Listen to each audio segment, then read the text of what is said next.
मसूद भगवान राम को लेकर के चौपाइयाँ काफ़ी वायरल हो रही हैं। ये वही लोग हैं 2014 में इन्होंने कहा था कि मैं बोटी बोटी कर दूंगा और आज भगवान राम की चौपाई करने पर विवश हैं।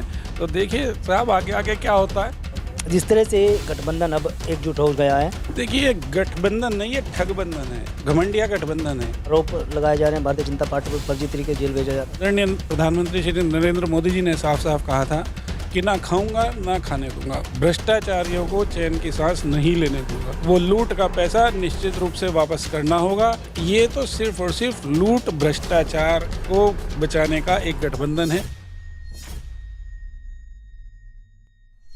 लोकसभा चुनाव के पहले चरण के लिए लगातार चुनाव प्रचार जारी है। सहारनपुर जनपद की बात करते हैं, यहाँ पर कांग्रेस गठबंधन से इमरान मसूद चुनाव मैदान में है। भारतीय जनता पार्टी से राघव लखनपाल जो तीसरी बार चुनाव लड़ रहे हैं और बसपा से माजिद अली चुनाव मैदान में हैं। तमाम प्रत्याशी हैं अपनी जोर आजमाइश कर रहे हैं और गठबंधन की बात कर तो गठबंधन लगातार अब महारैलियां करने पर लगा हुआ है। तो इस पर बात करने के लिए हमारे साथ मीडिया पर भारी गौरव गर्ग जी, उनसे बात करते हैं, जानने की कोशिश करते हैं कि किस तरह से गठबंधन की रैलियों को ले रहे हैं। गौरव भाई, आपका स्वागत है। जिस तरह से गठबंधन अब एकजुट हो गया है और हाल ही में जो दिल्ली के रामलीला मैदान में रैली है, किस तरह से देखें? देखिए ये गठबंधन नहीं, ये ठगबंधन है, ये एक घमंडिया गठबंधन है। आप इसे किस प्रकार से गठबंधन कह सकते हैं? दिल्ली में आम आदमी पार्टी और कांग्रेस साथ में चुनाव लड़ेंगे, पंजाब में एक दूसरे के विपक्ष में चुनाव लड़ेंगे।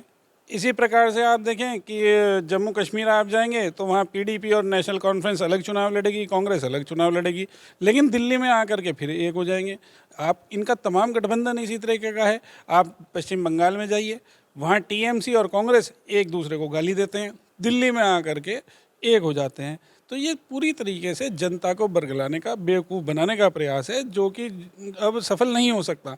और रही बात जो इनकी महारैली की बात है, ये तो सिर्फ अपने भ्रष्टाचार को छिपाने का, अपने आप को बचाने का एक प्रयास है जो सफल नहीं होगा। जनता के पैसे की लूट किसी भी नेता ने की है, वो लूट का पैसा निश्चित रूप से वापस करना होगा।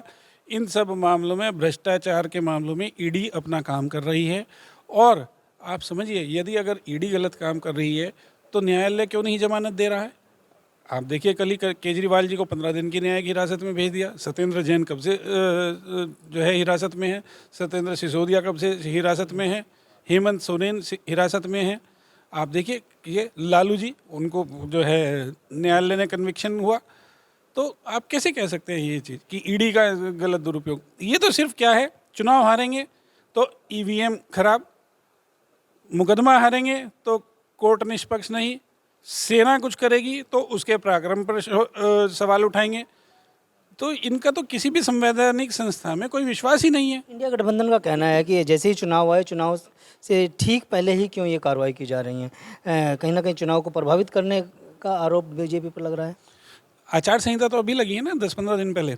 केजरीवाल जी को कितनी बार सम्मन दिया ईडी ने? 9 बार, पूरे 9 बार। पहले आपको ध्यान होगा, पहले जब सम्मन गए तो इन्होंने गुजरात चुनाव का बहाना बनाया कि मैं गुजरात चुनाव के प्रचार में व्यस्त हूँ, इसलिए नहीं आ सकता हूँ। क्यों बचते रहे? क्यों नहीं जाकर के सहयोग किया ईडी को? यदि कुछ दाल में काला नहीं था, यदि मैं चोर हूँ तभी तो मैं पुलिस से भागूंगा ना, जांच एजेंसी से भागूंगा। अगर ये निर्दोष थे, इनका कोई दोष नहीं था, तो ईडी ने सम्मन किया था, जा करके जांच में सहयोग करते। अब हम लखनऊ चलते हैं। अखिलेश यादव हैं, समाजवादी पार्टी के अध्यक्ष हैं और कांग्रेस के साथ गठबंधन हुआ है, जो इनके साथ चाहे वो अपना दल हो, चाहे वो स्वयं प्रसाद मौर्य हों, अब वो छिटक गए हैं। तो किस तरह से अभी यूपी में इस गठबंधन को देख रहे हैं? कुछ नहीं, अब आप देखिए यहाँ यूपी में आ जाएंगे तो यहाँ गठबंधन की बात अलग तरीके से होगी। आप समझिए, इनके जो साथी थे आदरणीय जयंत चौधरी जी, वो इनकी नीतियों से खफा होकर के आज एनडीए का हिस्सा हैं। आप देखेंगे बिहार में नीतीश कुमार जी, जिन्होंने इस गठबंधन को बनाने की नींव रखी थी, वे सबसे पहले छोड़ करके चले गए। तो ये तो सिर्फ और सिर्फ लूट भ्रष्टाचार को बचाने का एक गठबंधन है। किसी प्रकार से मौका मिले तो दोबारा से लूट की जाए, देश भर में भ्रष्टाचार किया जाए, सिर्फ और सिर्फ वो एक प्रयास है। कहीं कोई विजन नहीं है, कोई विचारधारा नहीं है, कोई कुछ नहीं है। एक तरफ भारतीय जनता पार्टी 400 पार की बात कर रही है और वहीं उत्तर प्रदेश में अखिलेश यादव ने कहा कि 80 हराना है। देखिए वो 14 में भी हरा रहे थे, 17 में भी हरा रहे थे, 19 में भी हरा रहे थे, 22 में भी हरा रहे थे, और इसी प्रकार से 24 में भी हरा रहे हैं। जनता का आशीर्वाद पूरी तरह से आदरणीय प्रधानमंत्री श्री नरेंद्र मोदी जी के साथ है और निश्चित रूप से हम 80 की 80 सीटों पर विजय प्राप्त करेंगे। अब लखनऊ से हम पश्चिमी उत्तर प्रदेश में आते हैं, किस तरह से देखते हैं पश्चिमी उत्तर प्रदेश का माहौल? जिस तरह से भारतीय जनता पार्टी लगातार चुनाव प्रचार में जुटी है, वहीं गठबंधन की अभी तक कोई रैलियां भी नहीं हो रही। देखिए, पश्चिम उत्तर प्रदेश भी पूरे भारत से अछूता नहीं है। जिस प्रकार से पूरे भारत में विकास हुआ है, आप पश्चिमी उत्तर प्रदेश की भी बात करें तो यहाँ अनेकों विकास योजनाएं आई हैं। अगर मैं बताना शुरू कर दूं तो शायद 1 घंटा भी कम पड़ जाएगा। सहारनपुर से मेरठ दोहरी लाइन हो रेलवे की, जो कि आज़ादी के 70 साल बाद तक भी दोहरीकरण नहीं हुआ था, लेकिन मोदी जी की सरकार आने के बाद हमारे सांसद आदरणीय श्री राघव लखनपाल जी के प्रयासों से सहारनपुर से मेरठ रेलवे लाइन का दोहरीकरण हुआ। सहारनपुर में विश्वविद्यालय की स्थापना हुई। माँ शाकुंभरी देवी के समेकित विकास के लिए 50 करोड़ रुपए का बजट जारी हो चुका है। आप देखेंगे चारों तरफ हाईवे हैं। पहले सहारनपुर से शामली या दिल्ली जाना अपने आप में एक चैलेंज था। आज देखिए आप शानदार 4 लेन है और जो है सहारनपुर से दिल्ली आप 3 घंटे में पहुंच जाते हैं। तो ये सब जो विकास की फाइट पश्चिमी उत्तर प्रदेश में कोई फाइट नहीं है। हम अपना ही रिकॉर्ड सुधारने के लिए चुनाव लड़ रहे हैं। निश्चित रूप से पिछली बार जहां जिन सीटों पर कुछ कमी रह गई थी उन्हें पूरा करते हुए इस बार उन सीटों को भी जीतने का काम होगा। हम सहारनपुर आते हैं। सहारनपुर के आप स्थानीय निवासी हैं। यहाँ पर 3 प्रत्याशी मुख्य रूप से मैदान में हैं, तो किस तरह का माहौल सहारनपुर में बना हुआ चुनाव के लिए? पिछले 10 वर्षों में सहारनपुर जनपद की जनता ने देखा है कि किस प्रकार से विकास हुआ है, न सिर्फ जनपद का बल्कि पूरे देश का। आज अगर आप बात करें तो पूरे विश्व में भारत एक शक्ति के रूप में उभरा है। मोदी इमरान मसूद सामने है इस बार फिर। इमरान मसूद जी तो देखिए हर बार सामने होते हैं। वो तो कोई चुनाव छोड़ते ही नहीं है लड़े बिना, और जितने चुनाव उन्होंने लड़े उनमें से जीते कितने ये भी आप जानते हैं, तो इसलिए उससे कोई फ़र्क नहीं पड़ता। इमरान मसूद के भगवान राम को लेकर के चौपाइयाँ काफ़ी वायरल हो रही हैं, आपने भी सुनी है, किस तरह से देखते हैं? देखिए, यही तो है फ़र्क है ना। आज देश बदल रहा है मोदी जी के नेतृत्व में। ये वही लोग हैं 2014 में इन्होंने कहा था कि मैं बोटी बोटी कर दूंगा। यही वो लोग हैं 2014 से पहले तक तुष्टीकरण के नाम पर कहते थे कि न्यायालय में अयोध्या के श्री राम मंदिर का मामला आगे ना बढ़े। जो है राम सेतु को काल्पनिक करार दे दिया था, भगवान राम को काल्पनिक करार दे दिया था, और आज भगवान राम की चौपाई करने पर विवश हैं। तो देखिए साहब आगे आगे क्या होता है, अभी तो शुरुआत भर है। जनता का मूड किस तरफ देख रहे हैं? जनता का मूड निश्चित रूप से प्रधानमंत्री श्री नरेंद्र मोदी जी के साथ है। जनता ने देखा है कि किस प्रकार से, आप देखें तो सांस्कृतिक पर्यटन को हमने किस प्रकार से बढ़ावा दिया। अयोध्या में भव्य श्री राम मंदिर का निर्माण हुआ, उज्जैन में कॉरिडोर का निर्माण हुआ, बनारस में महाकाल के कॉरिडोर का निर्माण हुआ। आप देखें सहारनपुर की बात कर रहे हैं, माँ शाकुंभरी देवी तीर्थ स्थल को देखिए ना आप। आज तक कभी किसी ने सुध ली थी क्या? वहाँ बिजली भी नहीं पहुँची थी। पहली बार वहाँ BSNL का मोबाइल टावर लगा है अभी पिछले दिनों आपने देखा होगा। अब वहाँ मोबाइल का नेटवर्क आता है। अब आप क्या ये कल्पना कर सकेंगे कि माँ शाकुंभरी देवी जैसे सिद्ध तीर्थ स्थल पर आज तक मोबाइल का नेटवर्क नहीं था कुछ समय पहले तक।